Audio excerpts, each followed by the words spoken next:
के गुणों के गान में विवर्धमान महान जिन विचरे हमारे ध्यान।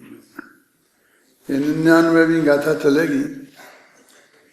ये 99 के चक्कर में डालने वाली गाथा नहीं है, ये 99 के चक्कर से निकालने वाली गाथा है।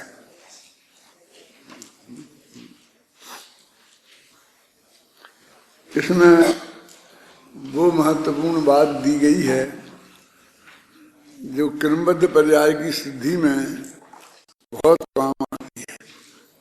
पूज्य गुरुदेव श्री तो बहुत ही बोलते थे। अपनी क्रमबद्ध पर्याय की किताब में भी इस कोटेशन को दिया गया है इसका। और इसमें सबसे बड़ी बात यह है कि विस्तार क्रम से प्रवाह क्रम को सिद्ध किया गया है। अब ये विस्तार क्रम क्या है और ये प्रवाह क्रम क्या है, ये ऐसे शब्द हैं कि इन्हें आप समझेंगे नहीं तो इस गाथा में समझना तो बहुत दूर प्रवेश भी संभव नहीं होगा।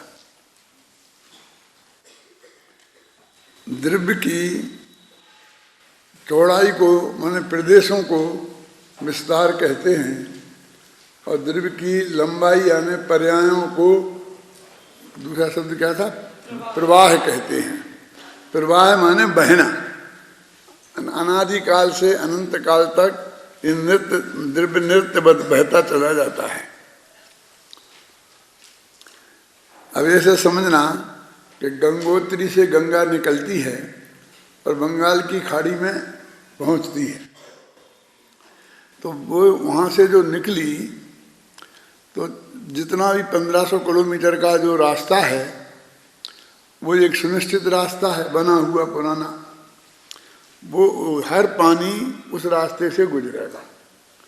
कोई पानी ऐसा नहीं हो सकता कि वो उछल के और आगे बढ़ जाए। माने वो पूरा गंगोत्री से बहता हुआ जाएगा तो बंगाल की खाड़ी तक पहुंचेगा।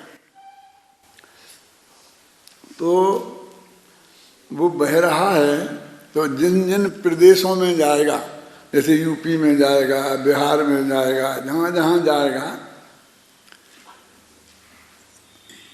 उस एक एक प्रदेश है के साथ एक एक समय भी नक्की है।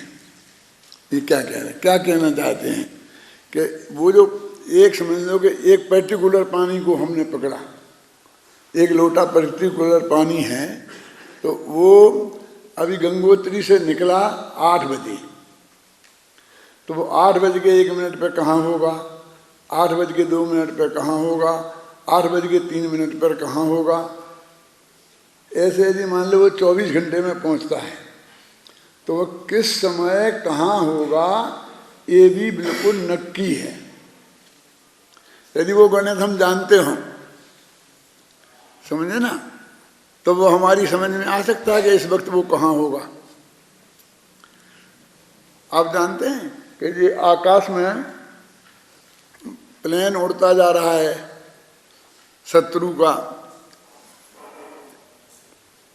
और हमको यहाँ से उसे मार गिराना है, वो चलते हुए प्लेन को। तो उसमें वो किस दिशा में जा रहा है और किस समय वो कहाँ पहुँचेगा इसका हमको ज्ञान नहीं होगा तो हम यहाँ से गोली चलाएंगे और वो निकल जाएगा आगे, हमारी गोली बेकार जाएगी। हम यहाँ से गोली चलाएंगे तो अगले ही समय में थोड़ी उस तक पहुँच जाएगी, वो भी तो समय लेगी ना। तो हमारी गोली समय लेगी, वो भी दौड़ रहा है, वो भी समय लेगा, और फिर दोनों की दिशा वही मिलनी चाहिए जिधर वो जा रहा है। ख्याल में है ना? तब जाकर के उसको हम मार सकते हैं। और हम देखते हैं मार देते हैं। छोटे छोटे देश भी गिरा देते हैं। किसी दूर बड़े रसिया जैसे बड़े देश वाले का प्लान गिरा दिया छोटे देश ने, तो वो मतलब संभव है ना, तो वो उस गणित के आधार पर ही संभव है ना। यदि वो जो नियम हैं और जब उनको इस पर दिखता है कहाँ कहाँ को जा रहा है, किस जगह जा रहा है, जिससे वो निर्णय करते हैं, वो उसमें एक नियम नहीं हो सुनिश्चित, तो ऐसा ही नियम नहीं हो तो वो नहीं हो सकता है काम। इसलिए वैज्ञानिक भी मानते हैं कि द्रव्य क्षेत्र काल भाव सब नक्की है, नहीं तो उसी के आधार पर ये सारे निर्णय करते हैं। अभी देखो 100 वर्ष आगे का पत्रा आता है, पंचांग जानते हैं, वो 100 वर्ष आगे तक का, उसको गणित बना देते होंगे, वो तो बनाते ही हैं, लेकिन 100 वर्ष आगे की तक की सब बात नक्की है ना, तब तो बनाते हैं ना। मान सब माने क्या, न सूरज की चाल, चंद्रमा की चाल, तारों की चाल, ग्रह नक्षत्रों की चाल, यही तो उसमें लिखी रहती तुम्हें पंचांग में, और क्या होता है? हमारा तुम्हारा थोड़ी कुछ लिखा रहता है। तो वो हर ग्रह की चाल बिल्कुल सुनिश्चित है, और वो इस गति से, इस दिशा में, इस क्रम से ऐसा ऐसा घूमता है, तो उसके आधार पर एक एक चीज लिखी जाती है, और 100 वर्ष तक की बात बिल्कुल सही निकलती है। यहाँ तक कि वो ये कहते हैं कि चंद्र ग्रहण पड़ेगा और सूर्य ग्रहण पड़ेगा। क्यों? आप जानते हैं सूर्य ग्रहण किस दिन पड़ता है? चंद्र ग्रहण किस दिन पड़ता है? चंद्र ग्रहण हमेशा पूर्णिमा के दिन पड़ेगा। पूर्णमासी को पूरा चंद्रमा होता है, वो अधूरे को नहीं ग्रसता है। और सूर्य ग्रहण अमावस्या को पड़ेगा। अब वो इतने बजकर इतने बजे एक ग्रहण पड़ेगा, और वो कहाँ कितने बजे दिखेगा, मुंबई में कितने बजे दिखेगा, कलकत्ता में कितना दिखेगा, सिंगापुर में कितना दिखेगा, जापान में कितने बजे दिखेगा, वैसे सैन फ्रांसिस्को में कितने बजे दिखेगा, वो सब एक एक गांव के हिसाब से वो बता देते हैं कि इस गांव में इतने बजे दिखेगा, तब भी उस गांव वाले देख सकते हैं ना। और फिर ये बताएंगे कि वो आधा दिखेगा, कि पाव दिखेगा, कि कितना दिखेगा, वो सब भी बताते हैं। तो इसका मतलब है ये सब चीजें बहुत सुनिश्चित हैं। अब इस गाथा में क्या समझाया है कि आत्मा के असंख्य प्रदेश हैं और अनंत गुण हैं, और एक एक गुण की अनंत अनंत पर्याय हैं। 3 काल के जितने समय हैं उतनी पर्याय हैं। तो पहले उन्होंने प्रदेशों की अखंडता समझाई, प्रदेशों का क्रम समझाया।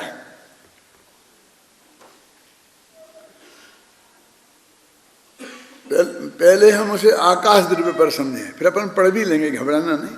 सब आकाश द्रव्य पर समझे। क्यों समझे आकाश द्रव्य पर? जीव पे क्यों नहीं समझे? क्योंकि वो आकाश के प्रदेश जहाँ हैं अनादि से वहीं हैं, और जो जहाँ है वो अनंत काल तक वहीं रहने वाला है। ये आत्मा के तो इकट्ठे हो जाते हैं, हाथी के शरीर में चले जाते हैं, चींटी की में चले जाते हैं, लोग पूर्ण अवस्था में भी आ जाते हैं। तो ये भी समझा देंगे, लेकिन पहले समझने के लिए वो आकाश के प्रदेशों से हमको समझना पड़ेगा। और आकाश के प्रदेश सारे विश्व में फैले हुए हैं। तो जो प्रदेश जहाँ है अनादि से, वो अनंत काल तक वहीं रहेगा ना, कि हाँ वहीं रहेगा। फिर उसके बाद जो है, माने उसमें भी एक क्रमिक तो है ना, असंख्य प्रदेश एक के बाद एक के बाद एक के बाद एक के बाद एक। तो जैसे वो क्रम नहीं बदला जा सकता है, बदलना चाहें कि हम दिल्ली वाला आकाश जयपुर ले आएं और जयपुर वाला आकाश दिल्ली ले जाएं, ये संभव है? ऐसा तो कर सकते हैं हम कि जयपुर में एक बढ़िया कॉलोनी बना है और उसका नाम नई दिल्ली रखें। नई दिल्ली को तो जयपुर में ला सकते हैं, समझे ना, नाम रख सकते हैं। लेकिन जो आकाश के प्रदेश जहाँ हैं वे तो वहीं के वहीं रहेंगे ना। तो कोई चीज बदली नहीं जा सकती है, पहले हमारे दिमाग में ये घुसना चाहिए, क्योंकि हमको बदल सकती है और हम बदल देंगे। हमको बदलने की बहुत तमन्ना है, बदलने को ही हम काम समझते हैं। क्या जब तक हम कुछ बदल नहीं पाए तो फिर हमारा मतलब ही क्या? मैं यदि मुख्यमंत्री बन जाऊं तो राजस्थान को बदल के रख दूंगा कि कभी तुम्हें नहीं बनाएंगे, कि हमें तो राजस्थान का राजस्थान ही चाहिए। क्यों तुम राजस्थान को मध्य प्रदेश में शामिल कर लोगे तो हमें ऐसा थोड़ी चाहिए। मैंने हम बदल के रख देंगे। बदलने की बात इतनी तेजी से दिमाग में घुसी हुई है तो थोड़ी वहां से हिलो तो, कि कोई चीज ऐसी है कि जो बदली नहीं जा सकती है? कि आकाश का जो प्रदेश, अब उनके नाम तो है नहीं, जैसे गुणों के हैं ज्ञान दर्शन चारित्र, ऐसे प्रदेशों के नाम तो है नहीं, तो हम कैसे बताएं? लेकिन जो प्रदेश जहां है वो अनंत काल तक वहीं रहेगा, उनका स्थान परिवर्तन संभव नहीं है। यदि हम करने की कोशिश करेंगे और मान लो हमारी चल गई, तो हम जहां से जो प्रदेश निकालेंगे तो जगह तो खाली नहीं है, उसे कहां रखेंगे? दूसरी जगह खाली करनी पड़ेगी, तो एक कट यहां लगाना पड़ेगा, एक कट वहां लगाना पड़ेगा। फिर वहां का जो प्रदेश निकलेगा तो उसे कहां ले जाएंगे? कि उसे दूसरी जगह ले जाएंगे, तो तुम्हारा अनुभवता दोष आ जाएगा। कहां तक जाओगे? क्यों? मतलब वो संभव नहीं है। आकाशों के प्रदेशों में बदलाव संभव नहीं है। एक बात। अब कहते हैं अब आत्मा पर आओ। आत्मा के प्रदेश भी जब भी लोकाकाश प्रमाण फैल जाते हैं और लोकाकाश के एक एक प्रदेश पर एक एक आत्मा का प्रदेश आ जाता है, तो वो उसका स्थान जहां होता है वो स्थान उस द्रव्य में है। वहां मान किसके बाद कौन है, जब ऐसी गड्ढम गड्ढ होगी ना हाथी के चिंटी के जीभ में, तो आपको पता नहीं पड़ेगा किसके बाद कौन है, क्योंकि आकाश के एक एक प्रदेश में भी 50 कई प्रदेश होंगे ना, तो नक्की निर्णय नहीं कर पाओगे। लेकिन जब वो फैल गया तो उसके अंदर जो व्यवस्थित क्रम है, वो जो स्वर्ग का है नरक का है, वो कौन प्रदेश नरक में रहेगा, कौन प्रदेश स्वर्ग में रहेगा, ऐसा ऐसा पूरा सब है क्या नहीं? एक आत्मा की सारे प्रदेश सारे 3 लोगों में फैलेंगे। विचार करो। जैसे अब उन्हें बदलना संभव नहीं है, तो कहते हैं कि जब वो आकर के एक हाथी के शरीर में इकट्ठे हो जाएंगे तब तो एक के ऊपर दूसरा चढ़ जाएगा, कि कुछ भी हो जाएगा, लेकिन उस वक्त उनका क्रम नहीं बदलेगा। फिर भी उसे फैलाओगे तो वो जब आकाश के जिस प्रदेश पर जो प्रदेश था वो उस प्रदेश पर वही प्रदेश होगा। ये बात समझ में आ रही है? नहीं आ रही है? मानव का क्रम नहीं बदल जाता है। ये रूमाल है, इसमें कपड़ा होता है ना, तो एक ताना होता है एक बाना होता है। ताना बाना समझते हो? शांति जी ने भी समझाया था एक दिन। जो ऐसा खड़ा लगा रहता है तना हुआ करके, उसे ताना बोलते हैं।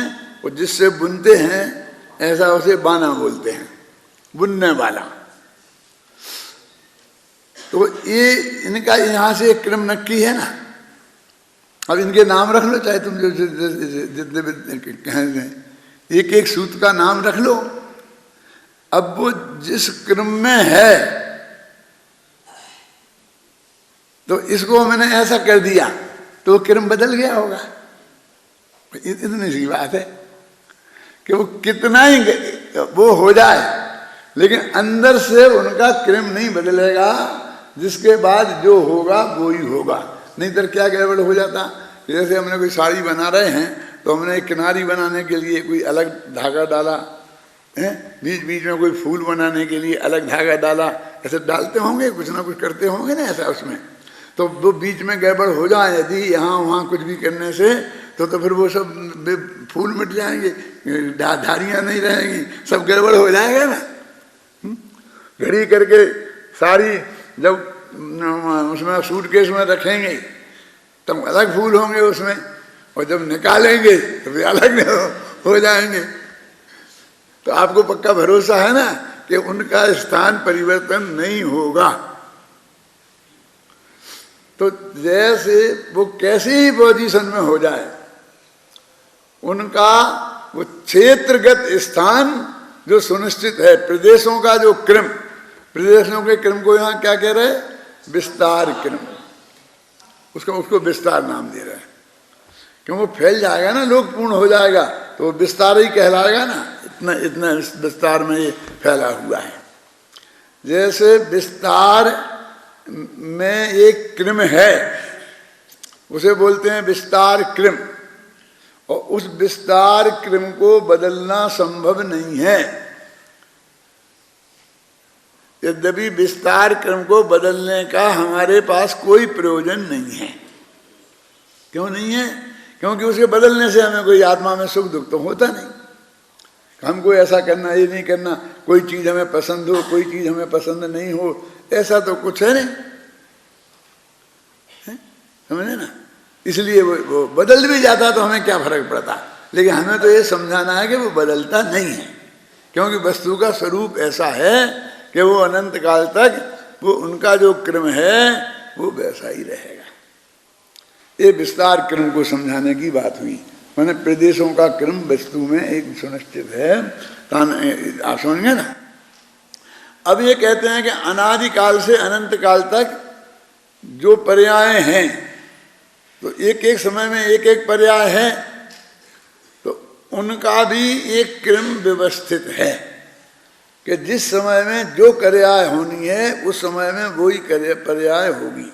अब इसमें हमको जरा ये है कि हमको कोई पर्याय इष्ट है, कोई पर्याय अनिष्ट है। सुन रखा है कि स्वर्गों में बहुत आनंद है, सर्वार सिद्धि में तो मजा आ जाता है, तो हमें वो चाहिए है। नरक से हमें डर लगता है, इसलिए हमें बदला पर्यायों में बदला बदली का हमारा भाव बनता है, क्योंकि वो बदला बदली से सुख दुख का संबंध है। प्रदेश तो कैसे ही रहे तो फर्क नहीं पड़ता है ना। तो पर्यायों में वो कहते जैसे प्रदेशों में क्रम है, विस्तार क्रम में, उसमें एक अनुश्रुति से रचित प्रवाह है।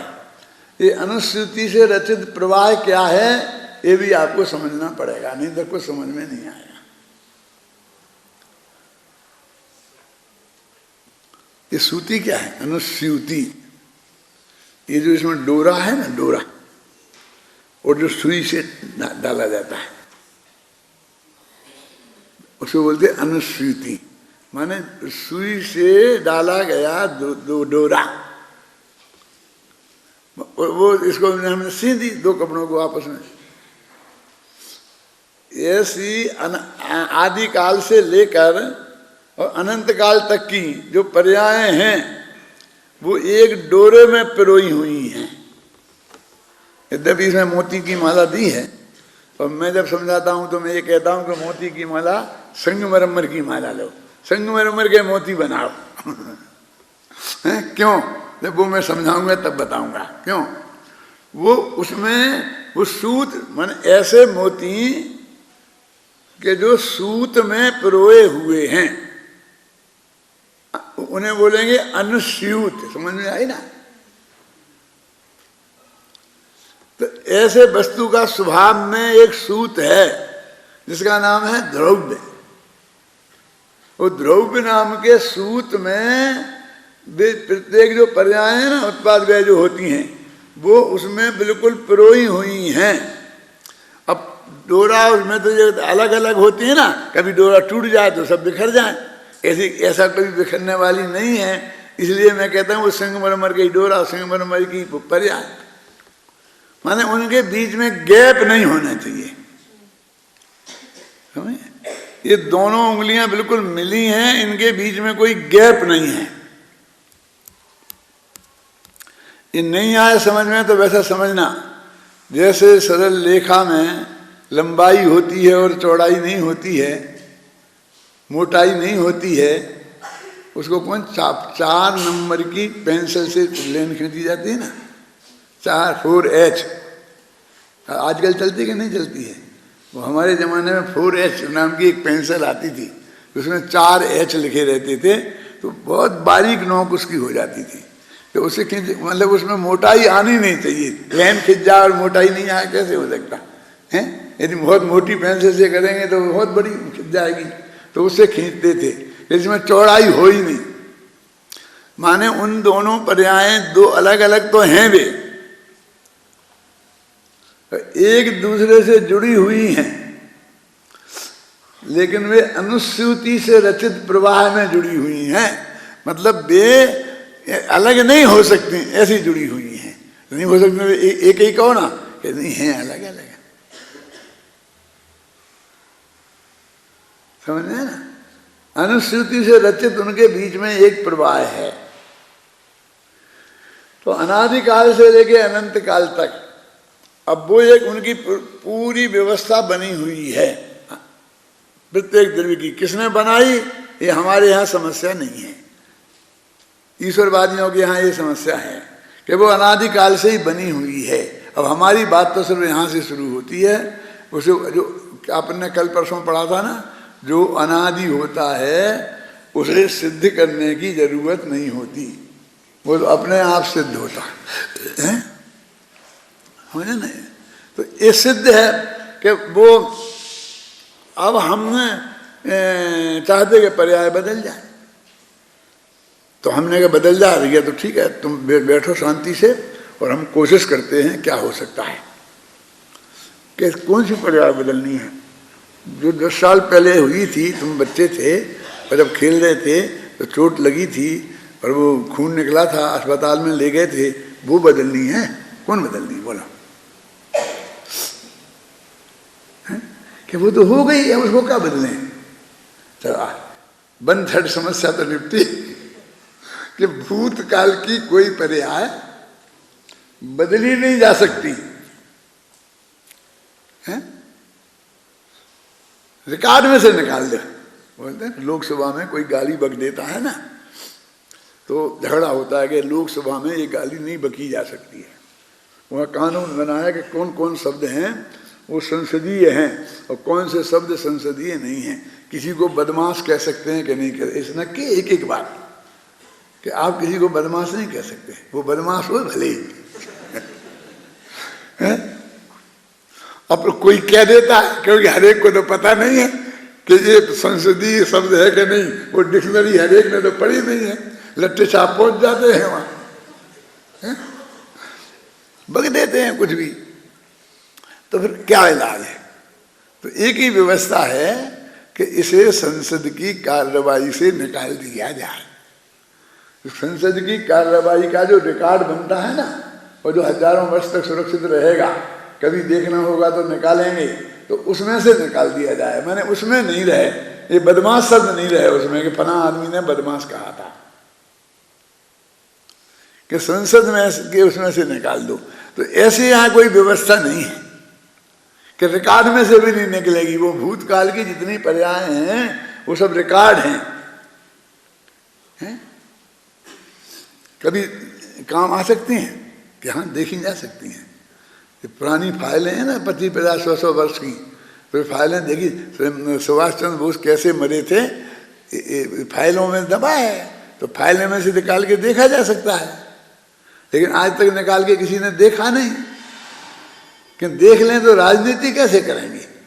जब चुनाव का मौका आएगा तब इसे निकालेंगे, हो हल्ला करेंगे कि इनने मरवा दिया, उनने मरवा दिया, इनने इस दबा दिया, उनने ये कर दिया, अपने स्वार्थ के पीछे यदि वे नहीं दबाते और ये होते तो ऐसा हो जाता, ऐसा हो जाता। क्यों?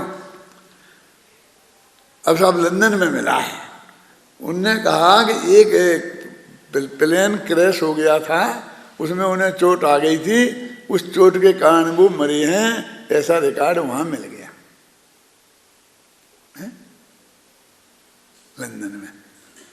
बहुत अच्छा। और चुनाव को टाइम आएगा कि हम नहीं मानते, ये लंदन वाले सब गलत देते हैं फिर नहीं मानेंगे, मान लेने से क्या फायदा है? वैसे जैसे बेईमान है ना, हम भी उससे कम बेईमान नहीं है। हमको भी अपनी इच्छाओं से भूतकाल में ऐसी ऐसी पर्याय हो गई कि उसमें ये आया कि आप साथ में नरक में थे और आपने खूब डंडे पड़े थे, तो कहते रिकॉर्ड से निकाल दो। नहीं तो कोई भविष्य का सर्वज्ञ आएगा और वो हमारी जैसे महावीर की कहानी ढील से शुरू कर देते हैं, मारी से शुरू कर देते हैं, और कहाँ कहाँ डंडा खाए, कहाँ कहाँ गए, क्यों वो सब बता देते हैं। अब भगवान है, भगवान अब क्या पूरा रिकॉर्ड तो देखो। इतना इतना खराब रिकॉर्ड था शांति जी, फिर भी वे भगवान बन गए।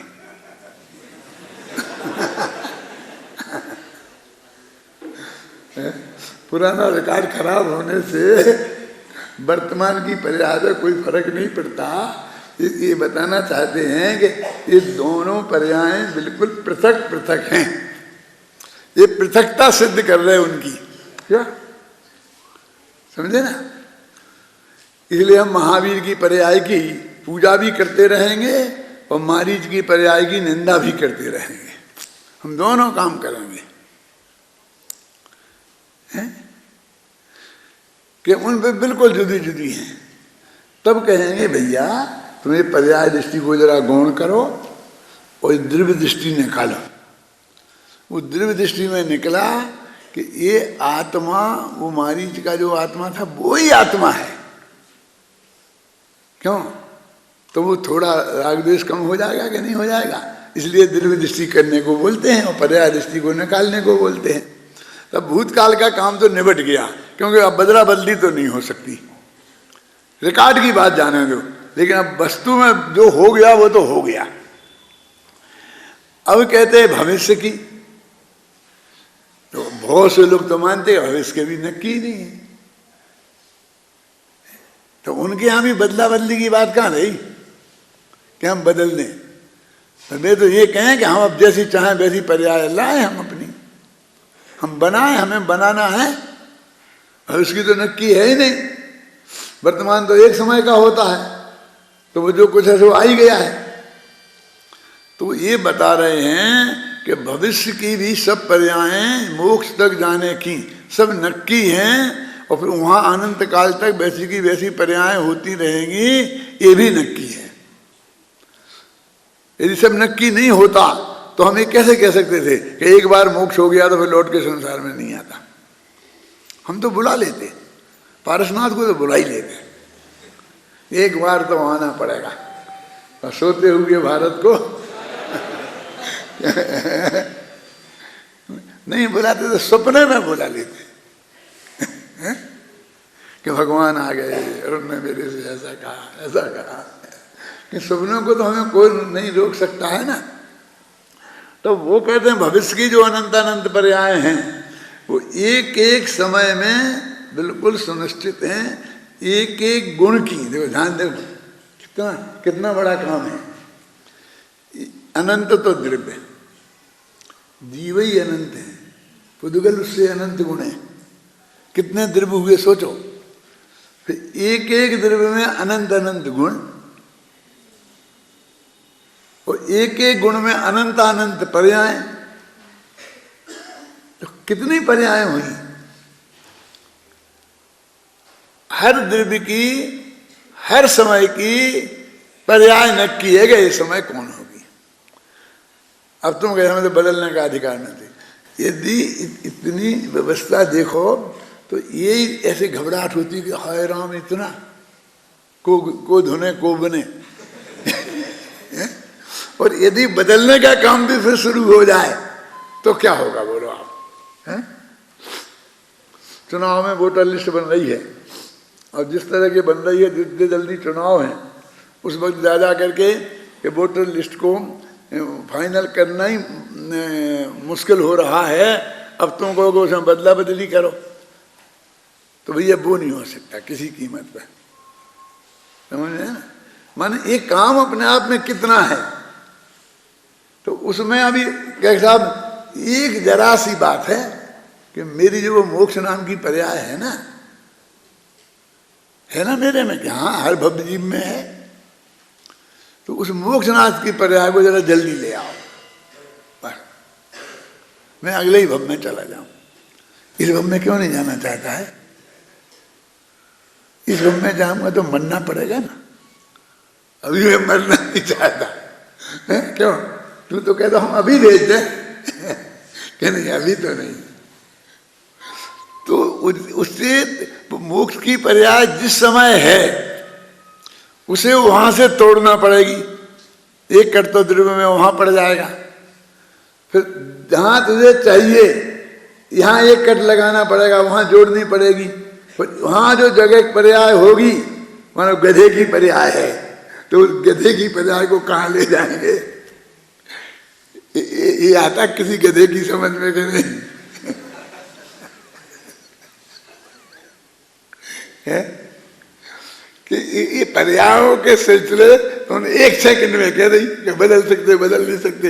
वो बदलने की व्यवस्था में कितनी बड़ी बात है।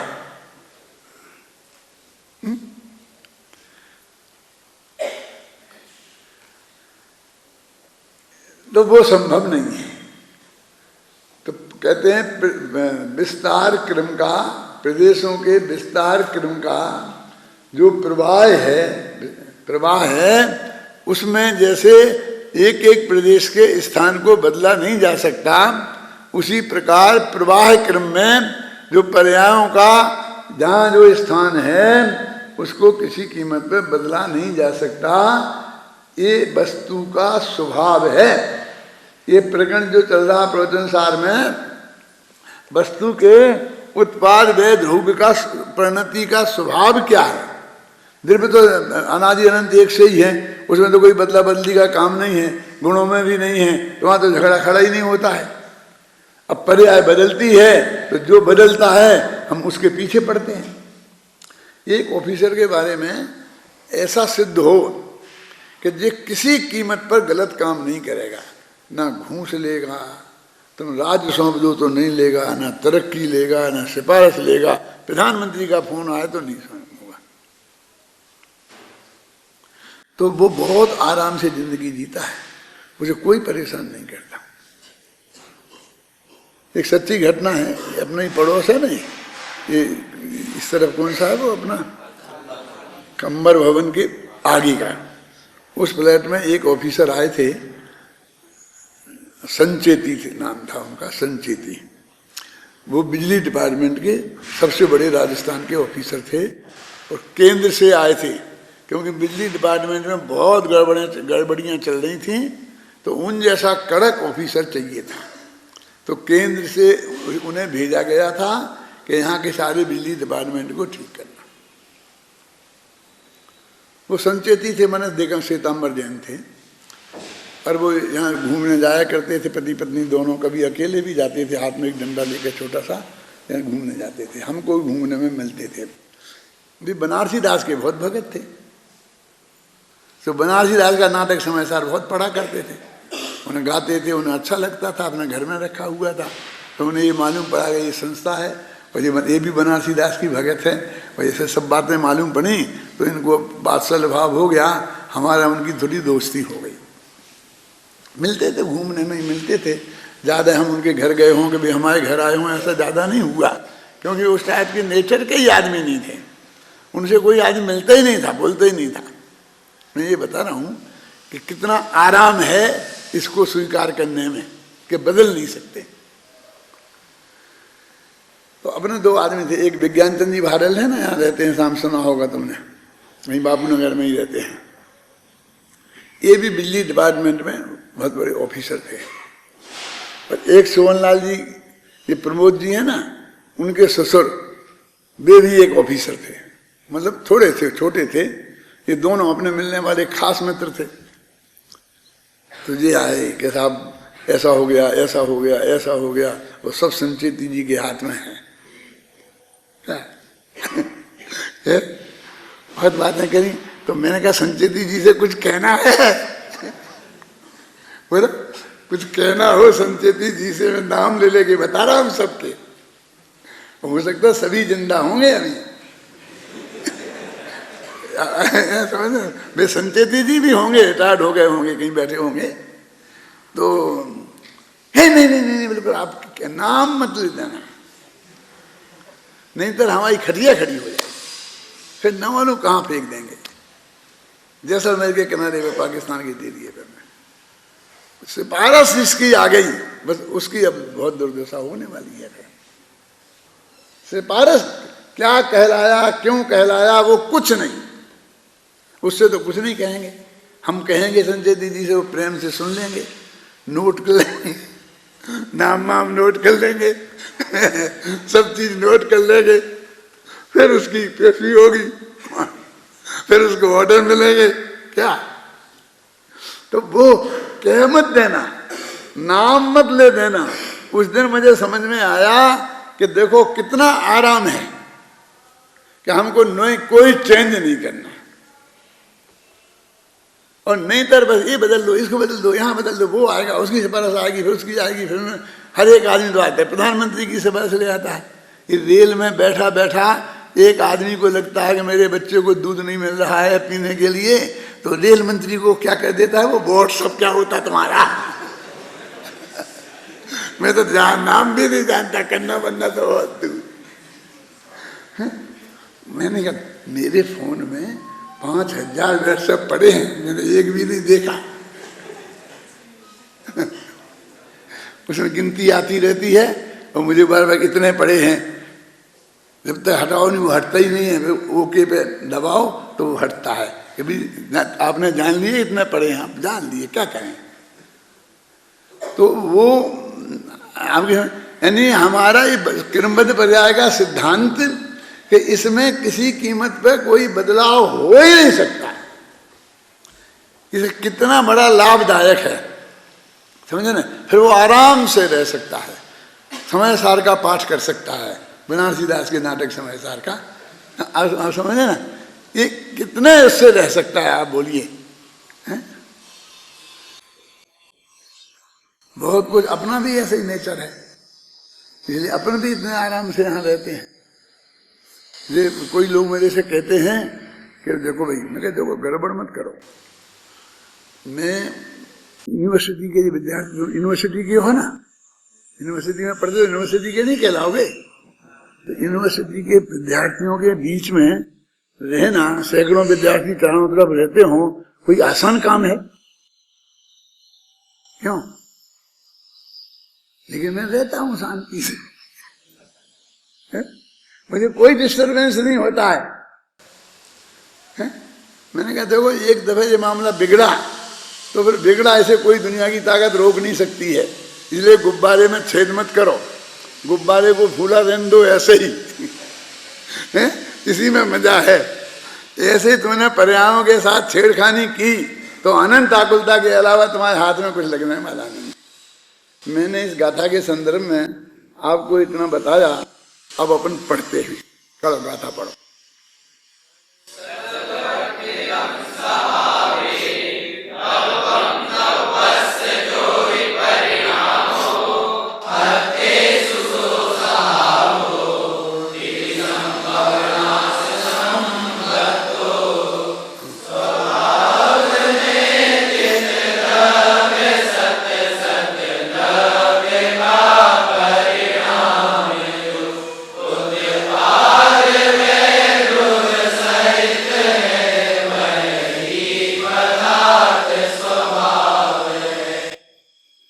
गाथा में और इसके पद्यानुवाद में आपको ऐसा कुछ लगता है जो मैंने इतनी देर समझाया है इसमें ये कुछ लिखा है? मुझे तो कुछ नहीं दिखता है इसमें तो कुछ सीधी से बात ही नहीं है, न वो अनुसूची से रचित प्रवाह है, ना विस्तार क्रम है, ना प्रवाह क्रम है, कुछ नहीं है। सीधी सच्ची बात है कि सत द्रव्य का जो सत स्वरूप है वो द्रव्य उसका स्वभाव है, वो एक पर्याय जाती है, एक पर्याय आती है और एक पर्याय वो ध्रुव रहती है। कौन? तो वो उत्पाद व ध्रुव, ये बात है इसमें। अभी लोग हम समझते नहीं, एक जगह ऐसा लिखा था कि देखो पर्याय की दृष्टि से उत्पाद होता है और व्यय होता है, और द्रव्य की दृष्टि से ध्रुव रहता है, ऐसा। फिर दूसरी जगह लिखा था एक पर्याय से उत्पाद होता है, दूसरी पर्याय से व्यय होता है, तीसरी पर्याय का ध्रुव होता है, वो भी पर्याय से लिखा था। तो ये तो तीनों पर्याय निकलेंगे। द्रव्य कहाँ है? वो गुण है ना, पर्याय की दृष्टि से उत्पाद है और गुण की दृष्टि से द्रव्य है ही ना। लेकिन पर्याय माने वहां अपेक्षा है। एक पर्याय से माने एक अपेक्षा से, दूसरी पर्याय से माने दूसरी अपेक्षा से, और तीसरी पर्याय माने तीसरी अपेक्षा से। समझे ना? पर्याय शब्द के प्रयोग अपेक्षा के अर्थ में भी होता है। तो आपको इसमें ऐसा कुछ दिखता नहीं है, अमृतचंद्र को दिखता है। अमृतचंद्र ने टीका में वो बात निकाली है, और फिर अब वो टीका अच्छी तरह से पढ़ें और उसका अर्थ आपके समझ में आ जाए, और फिर पढ़ें तो फिर निकलेगा क्या? फिर निकलेगा इसमें से। देखो टीका पढ़ते हैं। इसलिए सदा स्वभाव में ठहरा होने से द्रव्य सत है। कोई भी पदार्थ सत क्यों कहलाता है? क्योंकि वो अपने स्वभाव में स्थित है। मतलब सीधी सच्ची बात है कि है, वो स्थित है। जैसा लगता है कोई आगे ठहरा, बस वो है अपने स्वभाव। हर पदार्थ अपने स्वभाव में स्थित है, माने वो स्वभाव ही का नाम पदार्थ है, वो वैसा ही है। क्या द्रव्य का स्वभाव द्रव्य उत्पाद और व्यय की एकता रूप परिणाम है। देखो परिणाम का अर्थ अकेला पर्याय नहीं होता है, परिणाम का अर्थ पर्याय भी होता है, गुण भी होता है, द्रव्य भी होता है। भाव का अर्थ होता है ना, भाव माने द्रव्य भी होता है, भाव माने गुण भी होता है, भाव माने पर्याय भी होता है। अब कहते जिसके जैसे भाव हो वैसा करो, बोलते कि नहीं बोलते हैं? जिस प्रकार द्रव्य का वास्तु, अब ये आ रही वो बात जो मैंने अभी समझाई आपको। वास्तु काय को बोलते हैं? गुजरात में जो मकान का उद्घाटन वगैरह करते हैं ना, उसको वास्तु बोलते हैं। वास्तव में बिल्डिंग बनाते हैं, वो बिल्डिंग का नाम वास्तु है। ये जो लोग कुछ आजकल धंधा एक नया चल गया ना, वो वास्तु वाला धंधा। वास्तु वाला समझ गए ना तुम? किसका मुंह कहाँ को रखना, कैसा रखना, ये करना, ये करना, ये करना। जिस द्रव्य का जो वास्तु माने वस्तुपना, जो वो है ना, जो उसका क्षेत्र है, समझ गए ना? वास्तु समग्रपने एक होने पर भी वो वास्तव में तो एक है बस। वो वास्तु माने अनादि अनंत, वो भी, और जो असंख्य प्रदेश वाला मिला हुआ है वो भी। अब वो वास्तु विस्तार क्रम में प्रवर्तमान उसके जो सूक्ष्म अंश हैं वे प्रदेश हैं। ये प्रदेश की परिभाषा देखो। अब वो से फैला दो और उसे सबसे छोटा से छोटा हिस्सा है, उसे प्रदेश कहते हैं। वास्तु का नहीं, वास्तु के विस्तार क्रम का जो छोटे से छोटा अंश है वो प्रदेश है। और उसी प्रकार द्रव्य की वृत्ति समग्रपने एक होने पर भी प्रवाह क्रम में प्रवर्तमान उसके जो सूक्ष्म अंश हैं वे पर्याय हैं, परिणाम हैं। ऊपर लिखा है वास्तु और उसके बदले में इसमें लिखा है वृत्ति। जब पर्याय के संदर्भ में ये बात करते हैं तो उसे कहते हैं उसकी वृत्ति ही ऐसी है। वृत्ति माने स्वभाव, अपन बोलते हैं ना, एक है वृत्ति और प्रवृत्ति। जब अपन बोलते हैं ना चारित्र के संबंध में कि उसकी वृत्ति और प्रवृत्ति दोनों बहुत अच्छी है। वृत्ति माने वो स्वभाव, कौन सा स्वभाव, कि किस परिस्थिति में वो क्या करेगा, ये पहले से ही हम जान लें उसके स्वभाव को देखकर, वो उसकी वृत्ति है। और प्रवृत्ति कि जो उसने अभी वर्तमान में किसी चीज में अपना प्रयोग किया है, प्रवृत्त हो गया है। माने वर्तमान पर्याय में प्रवृत्त होना वो, और जो कंटिन्यूटी में जैसा उसका नेचर है उसे बोलते वृत्ति और वास्तु, वृत्ति और प्रवृत्ति। तो ये पर्याय के बारे में वृत्ति और प्रदेश के बारे में वास्तु, और वास्तु का सबसे छोटा बड़ा अंश है वो प्रदेश है, और वृत्ति का छोटा से छोटा अंश है वो पर्याय है। हो गया। जिस प्रकार विस्तार क्रम का कारण प्रदेशों का परस्पर व्यतिरेक है, कि विस्तार में क्रम काय को डाला, क्रम का चक्कर बीच में क्यों डाला? तो कहते हैं कि देखो इसके जितने ये प्रदेश है ना, यहाँ से यहाँ तक एक ही है ये तो, लेकिन प्रदेश अलग अलग हैं, और इसमें ये नहीं है, इसमें ये नहीं है, इसमें ये नहीं है, इसमें ये नहीं है। समझ गया? इसको क्या बोलते हैं? व्यतिरेक।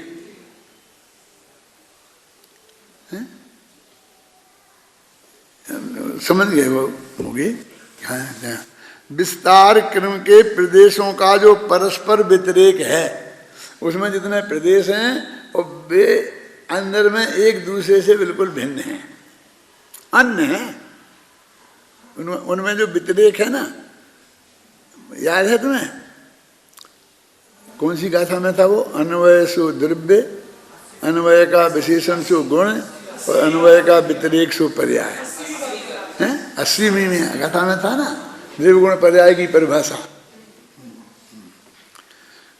परस्पर व्यतिरेक, प्रदेशों का जो व्यतिरेक है, उसी प्रकार इसको बनाया उदाहरण।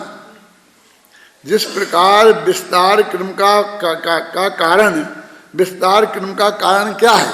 कि प्रदेशों का परस्पर व्यतिरेक। यदि परस्पर व्यतिरेक नहीं होता प्रदेशों में, तो ये विस्तार क्रम नहीं होता। देखो ये इतने इसमें डोरे हैं ना, मान लो एक ऐसी लकड़ी होती है, ऐसी लकड़ी बिल्कुल वो कड़क एकदम, वो बिल्कुल वो नहीं हो सकती है, और फिर उन दोनों को हमने ऐसे पो दिया होता तो वो ऐसी मुड़ जाती है, क्योंकि वे अलग अलग हैं। यदि वो एक ही होती तो फिर वो ऐसे ही अकड़ के रह जाती है। समझ में आए कि नहीं आए? तो वो उसके मुड़ने का कारण क्या है? प्रदेशों का परस्पर व्यतिरेक। जो उसमें लचीलापन है वो प्रदेशों के परस्पर व्यतिरेक से आया है। तो जैसे उसमें है, ऐसे ही वृत्ति में जो क्रम है वो उनमें भी व्यतिरेक कारण है। व्यतिरेक कारण है माने क्या? कि एक पर्याय में दूसरी पर्याय के बीच में कोई संबंध नहीं है। ये तो है कि इसके बाद ही होगी, इसके बाद ही होगी, लेकिन वो भिन्न भिन्न भी हैं। उस स्वरूप समझ में आना चाहिए। अब ये कहते कि ऐसा कैसे, ऐसा कैसे? यदि वो भिन्न भिन्न है तो ऐसा नहीं होना चाहिए, इकट्ठी हैं तो ऐसा नहीं होना चाहिए। अब वो जैसी है उसको समझो। क्या होना चाहिए ये तुम चरणानी योग को छोड़ दो, वो चरणानी योग वालों को करने दो। ये तो है वाली क्लास है। क्या की है कि उनमें परस्पर अन्वय भी है और व्यतिरेक भी है। अन्वय के कारण वे टूट नहीं सकते और व्यतिरेक के कारण वे मुड़ सकते हैं। मैंने पर्यायों को मोड़ सकते, आधार नहीं निकालना। मैंने उनमें के स्वभाव में ऐसी चीज पड़ी है। देखो क्या, देखो समझ में आ रहा है कि नहीं? उसी प्रकार प्रवाह क्रम का कारण परिणामों का परस्पर व्यतिरेक है। जिस प्रकार वे प्रदेश अपने स्थान में स्वरूप में से उत्पन्न और पूर्व रूप से विनष्ट होने से तथा परस्पर अनुस्यूति से रचित एक वास्तुपने द्वारा अनुत्पन्न अविनष्ट होने से उत्पत्ति संहार ध्रुव्यात्मक हैं प्रदेशों की अपेक्षा। उसी प्रकार वे परिणाम अपने अवसर में स्वरूप में उत्पन्न और पूर्व रूप से विनष्ट होने से और सर्वत्र परस्पर अनुस्यूति से रचित एक प्रवाहपने के द्वारा अनुत्पन्न अविनष्ट होने से उत्पत्ति संहार ध्रुव्यात्मक हैं। उदाहरण बनाया। अब आचार्य देव को तो लगता है वो सरल है और जी कठिन है। अब हमें तो दो ही एक से लग रहा है। सरल क्यों बता रहा है, इसको कठिन क्यों बता रहा है? ये मैंने शायद क्रमबद्ध बड़ाई किताब में लिखा है, ऐसा प्रश्न किया है, उसका उत्तर नहीं भी लिखा होगा तो अभी सुन लो कि ये प्रदेश तो अभी है ना, वे असंख्य प्रदेश हमारे आत्मा के हैं, वे सभी अभी हैं। तो अभी होने से वो हमारे ज़्यादा मतलब सामने होने से समझने समझाने में सुविधा ज़्यादा है। वो पर्याय तो अकेली एक है, अनंत काल पीछे कहीं से नष्ट हो गए, वो भविष्य की उत्पन्न नहीं हुई, इसलिए वो कठिन है। समझ गया? पर्यायों का प्रवाह समझाना कठिन है और प्रदेशों का समझाना सरल है, क्योंकि ये रूमाल प्रदेशों के काम तो आ गया, क्योंकि अभी ये भी मौजूद है ना सब इसके अंदर, ताना बाना। अब पर्यायों में ऐसा नहीं है, इसलिए वो कठिन है। तो तुमको प्रदेशों का प्रवाह समझ में आ जाए तो पर्यायों का प्रवाह भी समझ में आ जाएगा। मेरी समझ में बहुत दिनों तक नहीं आया, जब चर्चा करती थी कि साहब प्रदेश तो आत्मा में है, शामिल हैं दृष्टि के विषय में, और गुण भी शामिल हैं, लेकिन पर्याय शामिल नहीं है। तो मैं द्रव्य क्षेत्र काल भाव से समझने वाला पढ़ने वाला आदमी, ऐसा कैसे हो सकता है? जो शांति जी, जो दृष्टि गुणों और प्रदेशों पर लगेगी वो गारंटी से पर्याय पे भी लगेगी। तो इसका झगड़ा मैं कम से कम 50 साल से और भी ज्यादा साल से लड़ता आ रहा हूं। सबसे पहले सोनगढ़ में किसी विद्वान का व्याख्यान नहीं होता था, परमिशन नहीं मिलती थी गुरुदेव की व्याख्यानों के अलावा। सबसे पहले मेरे को परमिशन मिली थी, शाम के टाइम में एक हॉल था, प्रवचन मंडप कहलाता था, उस मंडप में मेरे प्रवचन होते थे। और रात्रि में महिलाओं को किसी सभा में जाने की परमिशन नहीं थी, सबसे पहली मेरी सभा में आने की महिलाओं को भी परमिशन मिली थी सोनगढ़ में। तो उसमें मैं पढ़ता था तो लोगों को बहुत तकलीफ होती थी, तकलीफ बहुत होती थी, क्योंकि उनको परमिशन नहीं मिली और मेरे को मिली। तो एक निहाल, क्या नाम था, हाँ नवल भाई, एक नवल भाई करके थे। तो वो बहुत अपने को अध्यात्मी मानते थे, उनकी क्लास लेते बहुत लोग बैठते थे और बहुत वैसे प्रसिद्ध आदमी थे नवल भाई। तो कह गए ये पंडित हुकुमचंद पर्यायों को दृष्टि के विषय में शामिल करना, क्या इससे ये पूछो, इससे ये पूछो, ये चक्कर चलता था कि पर्याय को दृष्टि के विषय। क्योंकि मैं ये बात समझाता था क्या कि अखंड प्रवाह जो है पर्यायों का अनुश्रुति से रचित, वो जो प्रवाह है वो शामिल है, क्योंकि वो तो द्रव्य का लक्षण है, वो पर्याय लक्षण ही नहीं है। तो मुझे याद है कि उसने दूर पीछे बैठे थे, वहां से पूछा पर्याय शामिल है दृष्टि के विषय में कि नहीं? तो मैंने जवाब दिया ऐसी शामिल है, ऐसी शामिल नहीं है।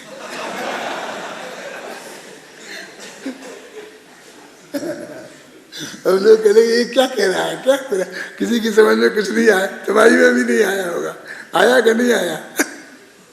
देखो मैं बताता हूँ, समझाता हूँ। देखो पर्याय कैसी, क्योंकि दृष्टि स्वयं पर्याय है ना। अब यदि वो दृष्टि का जो विषय है वो दृष्टि में नहीं आए तो सम्यक दर्शन नहीं होगा। आना चाहिए ना, वो उसमें दृष्टि का शामिल है कि नहीं है वो बाद में बात करते हैं। पहले तो एक हो कि वो दृष्टि में आना चाहिए। तो दृष्टि में आना चाहिए माने क्या, उसी को मैं कहता हूँ यहाँ से आके उसे यहाँ पर जो करंट, ऐसा उदाहरण करंट है तो यहाँ तक जो तार नहीं छुए, वो जो लट्टू के तार आया ना, और यहाँ से वो बहुत बड़ा समुद्र है काय का, बिजली का, क्या बोलते हैं उसको, पावर हाउस। एक पावर हाउस का एक तार इधर आया है और इधर इस लट्टू का तार आया है, और वे यदि यहाँ नहीं मिले तो लट्टू नहीं जलेगा, उसे मिलना चाहिए ना। तो उधर से दृष्टि, इधर से दृष्टि का विषय, ये पावर हाउस। अब वो दृष्टि में सम्यक दर्शन आना माने बल्ब का जलना, तो ये इसे छुए कि नहीं छुए, क्यों समझे ना, माने दृष्टि का विषय वो बने कि नहीं बने, उसे उसमें वो शामिल होवे कि नहीं होवे। लेकिन जिसमें अपनापन स्थापित करना है वो जो द्रव्य है उसमें तो वो शामिल नहीं है पर्याय, ध्यान से देना। लेकिन पर्याय स्वयं दृष्टि है तो वो ऐसी शामिल नहीं होगी तो सम्यक दर्शन नहीं होगा। ऐसा मैंने कहा कि ऐसी शामिल नहीं है, ऐसी शामिल है। बहुत बहुत चली चर्चा सारे देश में, कोई ऐसी ऐसी क्या है, कोई हर जगह जाऊं तो ऐसी ऐसी समझाओ मुझे। यही चक्कर है और कुछ नहीं। किरमत पर्याय के मामले में बहुत मामला हुआ, जो मैंने इस किरमत पर्याय में 6 शक्तियां दी, उनके मामले में भी ऐसा हुआ था कि ये वस्तु का स्वरूप पर्यायों का अनुश्रुति से रचित प्रवाह है, वो हमारे ख्याल में आना चाहिए। अब मैंने जितना व्याख्यान पहले दिया था उतना नहीं देता पहले, तो ये पढ़ने में कुछ समझ में नहीं आता, फिर पहले पढ़ लेते फिर व्याख्यान देते, इतना यही तो फर्क होता है। लेकिन वस्तु स्थिति आप अब गहराई से पढ़ो, और पढ़ करके जो मैंने बताया है वो आपकी समझ में इसमें से निकलना चाहिए। समझ में तो अलग से समझ में तो आ गया मान लो, और इसमें लिखा वो, लेकिन इसमें से कैसे निकल रहा है वो हमारी समझ में आना चाहिए, तब समझना कि हमारी समझ में आया है। अब इतना असमझ में जिसके आ जाए वो तो बहुत ही बहुत धन्यवाद का पात्र है। मैं तो धन्यवाद ही दे सकता हूँ, पुरस्कार तो हम नहीं देंगे। तो लेकिन मैं यदि किसी की समझ में ये नहीं आए तो कोई चिंता की बात नहीं है, इतना ही आ जाए कि सब कुछ नक्की है और उसमें परिवर्तन कुछ संभव नहीं है, परिवर्तन की कल्पना ही भी बिल्कुल असंभव है। बल्कि बात इतनी समझ में आ जाए तो भी अपना काम होता है।